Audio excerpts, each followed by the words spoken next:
Lecture du livre du prophète Jonas. Quand il vit que Dieu pardonnait aux habitants de Ninive, Jonas trouva la chose très mauvaise et se mit en colère. Il fit cette prière au Seigneur. Ah! Seigneur, je l'avais bien dit lorsque j'étais encore dans mon pays. C'est pour cela que je m'étais d'abord enfui à Tarsis. Je savais bien que tu es un Dieu tendre et miséricordieux, lent à la colère et plein d'amour, renonçant au châtiment. Eh bien, Seigneur, prends ma vie. Mieux vaut pour moi mourir que vivre. Le Seigneur lui dit: As-tu vraiment raison de te mettre en colère? Jonas sortit de Ninive et s'assit à l'est de la ville. Là, il fit une hutte et s'assit dessous, à l'ombre, pour voir ce qui allait arriver dans la ville.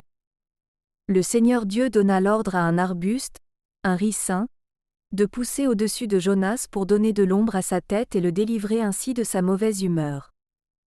Jonas se réjouit d'une grande joie à cause du ricin.